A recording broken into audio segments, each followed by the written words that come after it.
যে ছাত্রলীগের ছেলেরা মার খাইলো তারা এই যন্ত্রণা নিয়ে বিসিএস তো দূরের কথা, এই ছেলের তো এই ছাত্রলীগের সাংগঠনিক সম্পাদক বা যারা যারা মার খাইছেন তাদের তো এখন জীবন চালানোই কঠিন হয়ে যাবে। আর এই যে হাসপাতালের খরচটা কে দিবে? আজকে হারুন সাহেব যদি মার খাইতেন হাসপাতালের খরচ দিত পুলিশ ডিপার্টমেন্ট। আমি পুলিশের সাবেক আইজিপি বেনজিরের বিরুদ্ধে নিজে বাদী হয়ে দুদকে মামলা করছি। মহান সংসদে আমি তার বিরুদ্ধে বক্তব্য দিছি। মতিউর যে কর কমিশনার মতিউরের বিরুদ্ধে আমি মামলা করছি। আমি সালাম মুর্শিদির বাড়ির নিয়ে মামলা করছি। দর্শক, এদিকে কঠিন তথ্য দিলেন ব্যারিস্টার সুমন। উনি লন্ডনে পালিয়ে গিয়ে এখন বর্তমান উনি যে বক্তব্যগুলো দিয়েছেন সে মাস্টার মাইন্ড ডিবি হারুনকে নিয়ে উনি যে তথ্য দিয়েছেন সেই তথ্য বাংলাদেশে কতটা কার্যকর। উনি এখন নতুন করে যে পরিকল্পনায় হাঁটছেন ব্যারিস্টার সুমন, উনি বলতে চাচ্ছেন যে আমি ছাত্রদের পক্ষেই ছিলাম, তবে উনি ছাত্রদের পক্ষেই ছিলেন কিন্তু মাস্টার মাইন্ড ডিবি হারুনের সেই ছাত্রলীগের মন্তব্য নতুন করে উনি তুলে ধরেছেন আবার জনগণের মাঝে বাংলাদেশে। তবে ব্যারিস্টার সুমন এই তথ্য তুলে ধরে কি বোঝাতে চেয়েছেন বাংলাদেশের কোটা আন্দোলনের ছাত্রদেরকে, বৈষম্যময় এই আন্দোলনকে কেন্দ্র করে উনি কি বলেছিলেন শেষ সময়ে, সেটাও ইতিমধ্যে আপনারা জেনেছেন।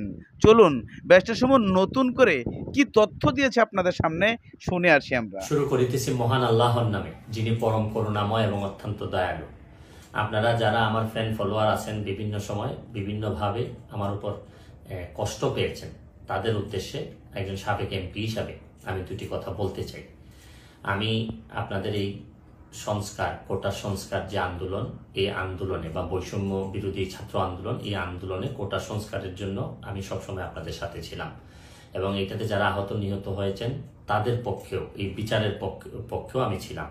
কিন্তু আমার ব্যর্থতা হচ্ছে কি আমি আপনাদেরকে বুঝাইতে পারি নাই, এটার জন্য আমি সম্পূর্ণ ব্যর্থ হয়েছি এবং আমি এই ব্যর্থ হওয়ার জন্য আমার যারা ফলোয়ার আছেন, যারা আমাকে নিয়ে প্রত্যাশা করেছেন, সবার কাছে আমি দুঃখ প্রকাশ করতেছি।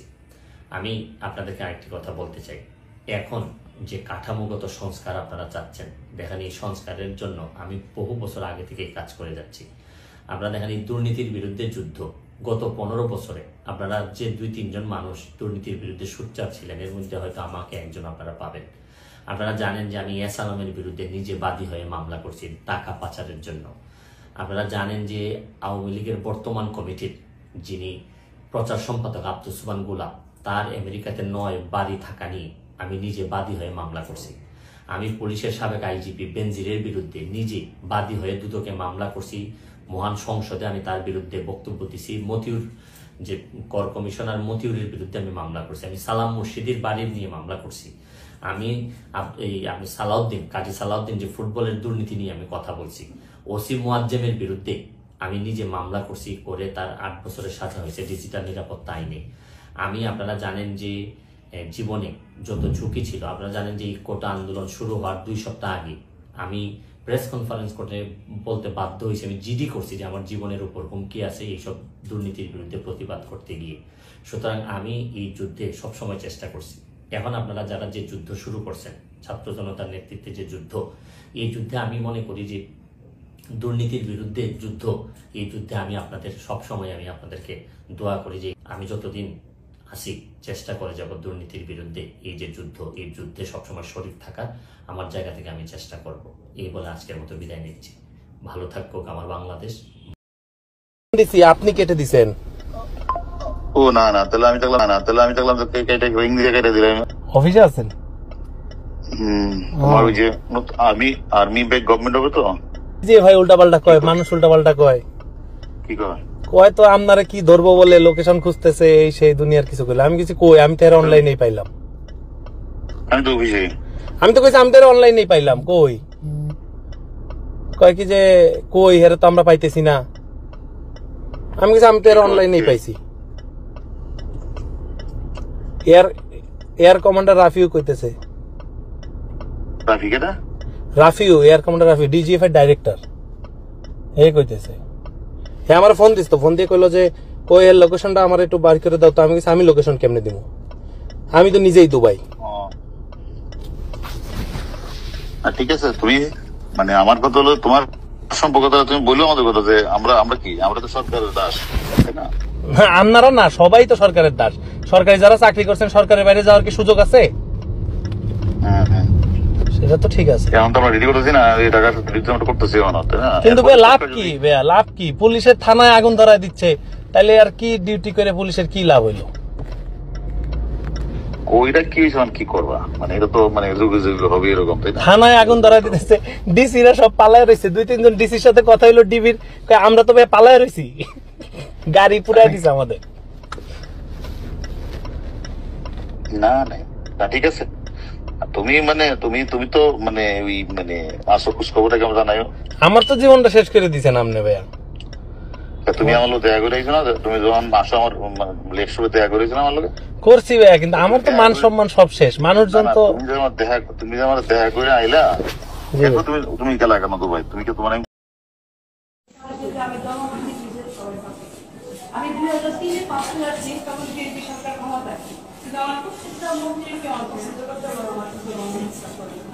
দেখলাম, আমার নিজের দল দেখলাম, আমার এটা দেখলাম, আমি রাষ্ট্রপতিরা দিয়ে এখানে কাছে আমার নাস্তা আসছে, কর্মচারীরা মিলে আমাকে আবার জানালার কাছে সবকিছু মিলাইতে দেবে।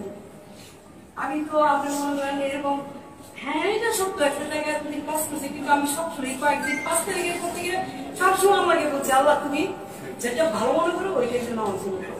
এবং সর্ব অবস্থায় আলহামদুলিল্লাহ, এটা আমার মা শিখেছে আমাকে, যে যত বিপদে আসুক আলহামদুলিল্লাহ বলবা, কারণ তুমি জানো না এইটার পিছনে আল্লাহ তোমার জন্য কি পরিকল্পনা করে যাচ্ছে। সুতরাং এই যে কম নেওয়া, কম খাওয়া, কমে সন্তুষ্ট থাকা, এটা আমি আমার মা থেকে শিখছি। এবং এই জন্য আমি আজকে এখান থেকে হাসি মুখে যেতে পারতেছি, আমার এতটুকু খারাপ লাগতেছে না। এবং আমার বারবার মনে হচ্ছে এইটাই আমার জন্য উত্তম, এইটাই আমার জন্য উত্তম, এবং এইটাই আল্লাহ সবচেয়ে বড় আল্লাহ আমার জন্য নির্ধারণ। সবার জন্য হয়েছে। যদি আমাকে একে কেউ এটা করতে যেত, তাহলে অবশ্যই প্রতিবাদ করত। যেহেতু সমগ্র দেশে একটা বিশেষ পরিস্থিতিতে বিশেষ সিদ্ধান্ত নেওয়া হয়েছে, ওই সিদ্ধান্তের প্রতি সম্মান দেখা আমি থাকবো। দেখলাম আপনাদের সাথে ভালো লাগে। এদিকে ডিবি হারুনের কল রেকর্ড নিয়ে আপনারা কিছু মন্তব্য শুনেছেন।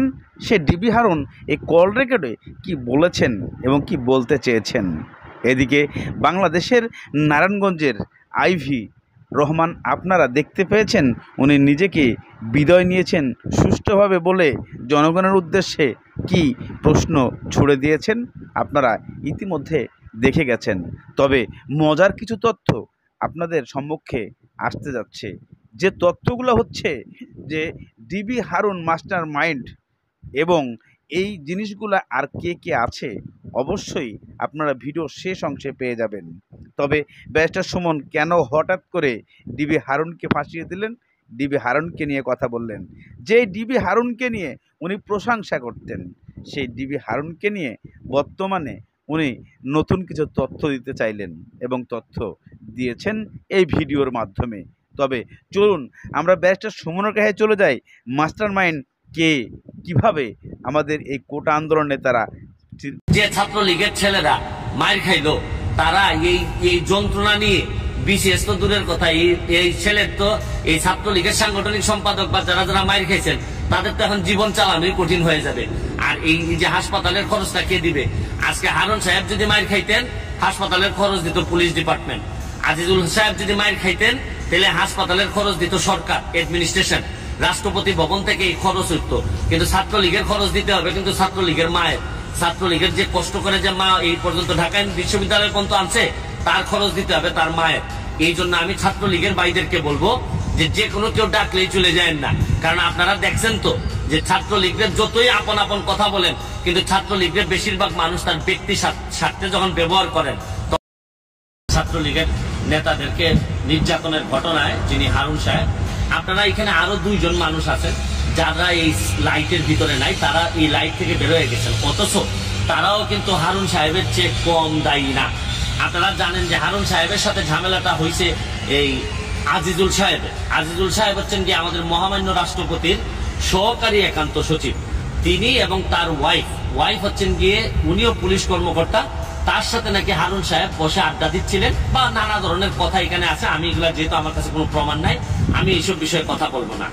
আজিজ সাহেব হারুন সাহেবের সাথে বাকবিতণ্ডা করতে গেছেন, তখন উনি কি করলেন, উনি মহামান্য রাষ্ট্রপতির সহকারী একান্ত সচিব হয়েও তার মনে হয়েছে যে ছাত্রলীগের কিছু নেতাদেরকে নিয়ে যেতে হবে ওনার শক্তি বাড়ানোর জন্য। আমার বক্তব্য হচ্ছে, যিনি মহামান্য রাষ্ট্রপতির সহকারী একান্ত সচিব, মহামান্য রাষ্ট্রপতির, তার কিভাবে সম্ভব হয় তার বউর সাথে পারিবারিক ঝামেলা পরিবারের মধ্যে না মিটিয়ে উনি কিভাবে ছাত্রলীগরে এইভাবে ব্যবহার করতে পারেন? আমার বিশ্বাস এই আজিজুল সাহেব হয়তো ছাত্রলীগের ব্যাকগ্রাউন্ডের হবেন, নাইলে তো মহামান্য রাষ্ট্রপতির হয়তো এই জায়গায় পর্যন্ত যাওয়ার কথা না। কিন্তু উনার কি একবারও বুক কাঁপলো না যে আমি কিভাবে ছাত্রলীগের এই দুধ বা কলা ছেলেদেরকে, যারা জীবনে এই মাত্র শুরু করছে, তাদেরকে কিভাবে আমি নিয়ে যাই এই ছাত্রলীগকে কি এটা ব্যবহার করার জন্য, যে আপনি কোনো ধরনের ঝামেলা হইলে ছাত্রলীগকে নিয়ে যাবেন? এখন যারা সফল তারাই যদি ছাত্রলীগকে যদি এইভাবে ব্যবহার করতে চান, তাহলে ছাত্রলীগকে বাঁচানো তো দূরের কথা, প্রতি সপ্তাহে সপ্তাহে রক্তকরণ হবে। আর আমি ছাত্রলীগের ভাইদের উদ্দেশ্যে একটা কথা বলতে চাই, দেখেন একটা জিনিস খেয়াল করে দেখেন, আজকে সাসপেন্ড করা হয়েছে হচ্ছে গিয়ে আপনার হারুন সাহেবকে সাসপেন্ড করা হয়েছে, তারপরে উনি তার একটা বেসিক বেতন পাবেন বসে বসে, এখন চাকরিও করা লাগবে না, উনি বসে বসে অর্ধেক বেতন উনি পাবেন। আর রাষ্ট্রপতির সহকারী একান্ত সচিব এবং তার ওয়াইফ দুইজন কিন্তু বহাল তবিয়তে আছেন, রাষ্ট্রপতি ভবনে আছেন। এর মানে খেয়াল করে দেখেন, পড়াশোনা করে এই তিন ভদ্রলোক বিসিএস কর্মকর্তা হওয়ার পর তারা যতই গুনাহ করেন না কেন তাদের কিন্তু বেতন ঠিকই কিন্তু তারা পাচ্ছেন, ভালো অবস্থায় আছেন। আমরা কেউই জানি না তারা ভবিষ্যতে কোথায় যাবেন।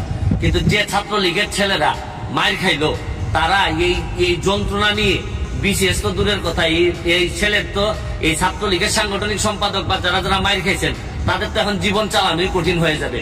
আর এই যে হাসপাতালের খরচটা কে দিবে? আজকে হারুন সাহেব যদি মাইর খাইতেন হাসপাতালের খরচ দিত পুলিশ ডিপার্টমেন্ট, আজিজুল সাহেব যদি মাইর খাইতেন তাহলে হাসপাতালের খরচ দিত সরকার, অ্যাডমিনিস্ট্রেশন, রাষ্ট্রপতি ভবন থেকে এই খরচ হইতো।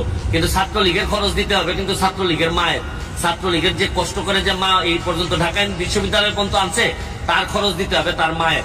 এই জন্য আমি ছাত্রলীগের ভাইদেরকে বলবো যে কোনো কেউ ডাকলেই চলে যায় না, কারণ আপনারা দেখছেন তো যে ছাত্রলীগের যতই আপন আপন কথা বলেন, কিন্তু ছাত্রলীগের বেশিরভাগ মানুষ তার ব্যক্তি স্বার্থে যখন ব্যবহার করেন তখন কলিজাটা ফেটে যায়। আমি ছাত্রলীগকে বলবো যে মিছিল মিটিং রেখেও পড়াশোনা করার সময় কিন্তু পড়াশোনা করা লাগবে, কারণ পড়াশোনা করে যদি ভালো করতে না পারেন তাহলে ওই সারা জীবন মাইরি খাবেন আর এই পথে পথে ঘুরে বেড়াবেন, কিচ্ছু করতে পারবেন না। আমি শুধু আমরা হারুন সাহেবের বিচার যা হওয়ার তো যতটুকু হয়েছে এটার জন্য ধন্যবাদ জানিয়ে আমি মহামান্য রাষ্ট্রপতির ডিপার্টমেন্টে যারা আছেন তাদেরকে বলবো, এই সহকারী যে সচিব যিনি আছেন, ব্যক্তি একান্ত সচিব যিনি আছেন, তাকেও বিচারের আওতায় নিয়ে আসতে হবে, তদন্তের আওতায় নিয়ে আসতে হবে। তার যিনি ওয়াইফ ওইখানে উপস্থিত ছিলেন তাকেও তারা পুলিশ ডিপার্টমেন্টে থেকে যে ধরনের বিব্রতকর অবস্থায় পুলিশকে ফেলছেন, যে ধরনের বিব্রতকর অবস্থায় সরকারকে ফেলছেন, পুরাপুরি একটা ইনকোয়ারি হয়ে সবার সামনে আসা উচিত এবং ভবিষ্যতে যেন এই ধরনের ঘটনা কেউ ঘটাইতে না পারে, ছাত্রলীগের যেন ব্যবহার করতে না পারে। এই ব্যাপারে যেন ছাত্রলীগের সভাপতি সেক্রেটারির কাছে আমার একটা অনুরোধ, যে ছাত্রলীগে আপনারা জানাই দিবেন যে কোনোভাবেই কোনো ভাই ডাকলেই যেন দৌড়ে চলে না যায়। আপনারা কোনো বিচারে থাকতে পারেন, সালিশে থাকতে পারেন, যেখানে অন্যান্য নেতৃবৃন্দ থাকেন, কিন্তু অমুক ভাই বললেই দৌড় দিয়ে বারডেমে চলে যেতে হবে, দৌড় দিয়ে এইসব জায়গায় যেতে হবে। আমি ছাত্রলীগের সভাপতি সেক্রেটারির কাছে বলবো এই বিষয়টা আপনারা যেন সামনে নিয়ে আসেন, ছাত্রলীগকে যেন এটা জানান দেন যে ছাত্রলীগ যে কোনো কাজে ব্যবহার করা যাবে না, ছাত্রলীগকে ব্যবহার করতে হবে মুক্তিযুদ্ধের সপক্ষের শক্তি, এর বাইরে যদি কেউ ব্যবহার করতে চায়। আমাদের ইনফ্লুয়েন্সার, আমার বলতে কথাটা মানে লজ্জা লাগছে যে আমাদের প্রমিনেন্ট দুইজন ইনফ্লুয়েন্সার যাদের নাম আপনারা চিনবেন, তাদের থেকে দুইজন কিন্তু বিট্রে করছে অনেকটা আমাদের সাথে। আমি জানি না তারা কি বিপদে পড়ে করছে না কিসের জন্য, ওটা আমার জানার দরকার নেই। দেশের সাথে বিট্রে করছে, তারা করছে কি দেখেন, আমাকে এখানে একটা চ্যাপে ফেলতে চাইছিল, শুধু আমি না, আমার অনেককে, আমি জাস্ট আমাকে উদাহরণটা দিচ্ছি।